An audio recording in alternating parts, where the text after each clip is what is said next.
Olá, senhoras e senhores, sejam bem-vindos em mais um vídeo aqui no nosso canal e hoje eu vou responder dúvidas que vocês me deixaram aqui. E se você tá chegando agora, assista o vídeo até o final, que lá no finalzinho, depois que eu responder as dúvidas, eu vou explicar como que você pode me mandar a sua dúvida para que ela seja respondida aqui num próximo vídeo, tá bom? Então hoje eu quero começar com a primeira pergunta, que foi a seguinte: Fábio, minha esposa está vindo mês que vem para morar comigo. Temos já o nosso matrimônio na Itália e filho já cidadão italiano reconhecido. Ela precisa da passagem de volta ou pode embarcar com as cópias destes documentos? Resposta simples e objetiva: sim, ela precisa ter uma passagem de retorno. Explicação da resposta: somente pode se isentar de uma viagem Brasil-Europa pessoas em duas situações.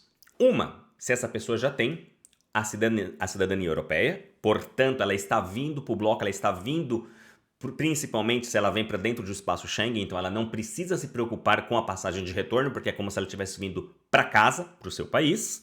E a segunda situação, agora falando especificamente da Itália, é se o cidadão estrangeiro tenha permanência na Itália, tenha um permesso de soggiorno na Itália, seja cidadão residente legalmente na Itália. Não é o caso da sua esposa. Sua esposa, para todos os efeitos legais, neste momento, ela é cidadã brasileira. Ou, como nós dizemos na Itália, cittadina extracomunitária. Pelo fato dela ser uma cittadina extracomunitária, ainda que sposata com um cittadino italiano, ela não é residente na Itália. Ela não pode simplesmente chegar lá no Brasil ainda antes, porque, veja, na prática vai acontecer o seguinte: quando ela se apresentar no balcão para fazer o check-in e despachar as malas, vão ver o passaporte dela brasileiro e vão ver o destino. A companhia aérea faz isso, porque as companhias aéreas são a base de apoio de vários governos, tá bom? Então, e tem esse papel exatamente de filtragem para ver quem é que vai entrar e a forma que é feita e a análise dos documentos. Então, quando ela chegar no balcão para despachar as bagagens e fazer o check-in dela, vão ver passaporte brasiliano, destino, Itália. A senhora tem visto? Não. A senhora mora na Itália? Não. A senhora tem cidadania europeia? Não. Então a senhora não pode nem embarcar. A senhora vai ser barrada na entrada. Existe grande possibilidade de ser barrada na Itália. E ainda que ela consiga embarcar, aí também chega na Itália. Não basta ter cópias de documentos, não basta dizer eu sou casada com um cidadão italiano. Ok, minha senhora, a senhora é cidadã estrangeira. A senhora vive na Itália? Não. Estou vindo para morar. Então, minha senhora, mas a senhora ainda não mora. Então, a recomendação é: tem que vir com uma passagem de retorno. Há quem faça uma coisa, eu particularmente nunca fiz, mas eu sei que tem muita gente que faz, que é comprar uma passagem. Eu não sei a tipologia específica de passagem, que é essa que eu vou dizer, mas algumas pessoas compram uma passagem que pode ser cancelada, o que o retorno pode ser cancelado em até 30 dias depois da viagem. Não sei, dá uma googada e busca isso no Google, mas a resposta é: nenhum cidadão estrangeiro que não seja regularmente residente na Itália pode chegar sem a passagem de retorno, tá bom? Segunda dúvida é: Fábio, após o processo via judicial, é possível já mudar para a Itália só com as transcrições, sem fazer o AIRE? O oficial do Comune vai fazer os meus documentos se tiver fixado residência ou me mandará embora para fazer o AIRE? Bom, se você é cidadão italiano reconhecido, você tecnicamente pode chegar em qualquer lugar para fazer a sua residência. O que acaba acontecendo na prática, e aí, se vocês que estão chegando agora no canal, porque a galera da antiga já sabe o que eu vou dizer, tá bom? Mas a galera que está chegando agora no canal e no mundo da cidadania italiana, entenda que existe uma diferença gritante entre a teoria e a prática. Por que a gente chegou aonde chegou? Por que eu cheguei aonde cheguei falando de um assunto que teoricamente está escrito? Se você entrar no site de um consulado italiano, está escrito quais são as regras, certo? Se você entra no Comune italiano, você sabe quais são as regras, está escrito. problema é que entre o que está escrito na teoria e na prática, nem sempre as coisas funcionam do jeito que está escrito na prática e assim como nós gostaríamos. Então, na prática é o seguinte, você chega num comune italiano para fazer o seu pedido de residência, certo?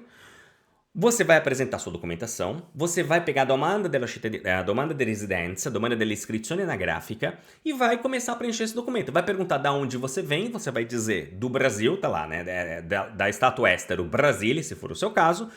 E neste momento, como você está apresentando documentos italianos, você vai ter o seu passaporte brasileiro, mas você está mostrando uma transcrição de documento italiano, mostrando que você é cidadão italiano reconhecido.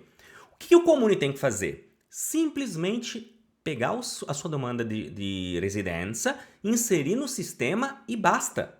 Não deveria ter nenhum tipo de problema burocrático em relação a isso. Por quê? Porque é um cidadão também brasileiro, porque você vai apresentar o seu passaporte brasileiro. No momento que você apresenta o passaporte brasileiro, o comune pode ter algum tipo de dúvida. Por exemplo, eu preciso então pedir o seu permesso de soggiorno. Aí você dá carteirada com a sua certidão transcrita para dizer, não, eu sou cidadão italiano reconhecido, tá aqui a minha transcrição, tá? Só que eu não tenho um documento italiano porque eu fiz todo esse processo pelo consulado italiano no Brasil, através da via judicial, não importa para o comune, por isso que eu não posso te apresentar nenhum documento italiano. Mas eu tenho cidadania italiana também. O comune pode ter dúvidas, obviamente, o funcionário público vai dizer, meu Deus, mas você é um cidadão italiano, mas você ainda não está inscrito no ARE, não tô. Infelizmente não deu tempo, por isso que eu resolvi mudar para a Itália. Tecnicamente, tá? Ele vai colocar isso no sistema italiano e não há por que ter problemas.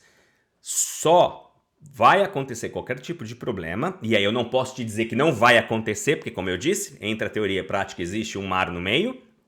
Pode ser que o funcionário tenha dúvida sobre como proceder. Mas o sistema informático do comune, o sistema que eles utilizam para colocar a sua residência ali, não há motivo para travar, não tem nenhum impedimento técnico do ponto de vista ali burocrático para você poder ser inserido como cidadão.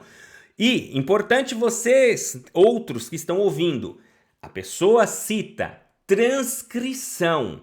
Posso me mudar para a Itália só com as minhas transcrições. É diferente de você aí que fez o seu processo judicial e não tem as transcrições em mãos. Aí o seu caso é outro, nem faça, nem pense em vir para a Itália. Tem gente achando, não, eu tô com o processo em andamento, eu ainda não terminei, ou eu ainda tô esperando o trânsito em julgado. É outro procedimento, é outros 500. Aqui nós estamos falando de uma pessoa que teve o seu processo concluído com o seu respectivo trânsito em julgado e a transcrição dos documentos feitas. Tá bom?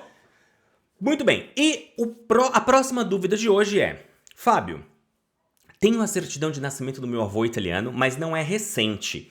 Preciso pedir outra? Obrigado. Sim, você precisa pedir outra. Eu não sei onde você vai dar entrada no seu processo, se você vai dar entrada diretamente no Brasil através dos consulados, ou se você vem para a Itália para fazer o seu processo pelas bandas de cá. O fato é, a gente sempre precisa é um parolone. Eu recomendo que você tenha a certidão atualizada. Por quê? Porque nos últimos anos, com as milhares de análises de documentos que eu já fiz e continuo fazendo, eu percebi um fenômeno que é o seguinte. Há anos atrás, os comunes, a impressão que eu tenho é que os comunes emitiam os documentos sem muito cuidado. Então, é muito comum eu pegar documentos antigos, quando eu pegava documentos e aceitava ainda para análise de documentos antigos, ver documentos, por exemplo, que estava lá, Giordano Barbiero, filho de Cipriano e Mattia Trevisan, etc, etc, e a pessoa pegava esse documento, mesmo antigo, sei lá, de 5 anos atrás, 10 anos atrás, partindo do pressuposto, e é lógico pensar isso, gente, é um documento italiano, ele não vai ter alterações, a pessoa já faleceu, certo? E aí a pessoa fazia toda a retificação dos documentos brasileiros com base naquele documento. Só que é importante dizer que os documentos italianos eles têm 6 meses de validade e muitos comunes exigem a apresentação dos documentos com no máximo 6 meses de validade. Seja o documento italiano, a gente fala da validade diretamente do documento, Sendo documentos estrangeiros, normalmente se utiliza a validade de 6 meses no apostilamento. Mas, então, por causa disso, as pessoas acabam pegando o documento atualizado e aí, depois que já fez toda a retificação dos documentos, pega o documento atualizado e descobre, da pior forma possível, já há poucas semanas ou meses de ir para a Itália, que o documento veio diferente. O documento atualizado, por exemplo, veio com um segundo nome. Ou veio com informações diferentes daquele documento antigo que foi utilizado para retificar os documentos. E a pessoa entra em desespero, com razão. Não foram poucos os casos, infelizmente, que eu vi um monte de documento brasileiro retificado com um documento italiano incorreto. E aí não tem o que fazer. Por quê? Porque ao pegar um documento atualizado com outras informações, você tem que retificar novamente todos os documentos brasileiros. E aí, muita gente nesse momento fica desesperado, chateado e diz: não, mas é um absurdo, não é justo, eu vou brigar com o comunista. Você pode brigar com quem você quiser, mas não vai resolver o problema.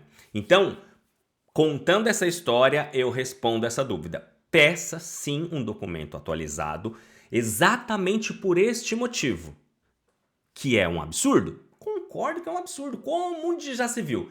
Mas eu tô aqui para ajudar vocês a não caírem em enrascadas, tá bom? Então, peça um documento atualizado, porque aí você vai ter a certeza, a tranquilidade que você não vai se prejudicar na hora ou caso você precise retificar e corrigir seus documentos brasileiros, tá bom?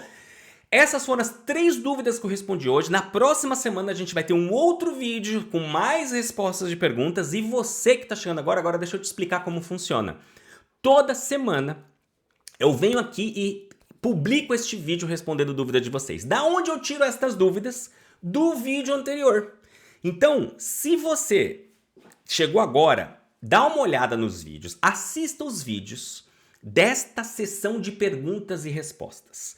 Veja qual foi o último vídeo publicado. Por exemplo, esse é o último vídeo publicado? Beleza, então você deixa aqui um comentário com a sua dúvida.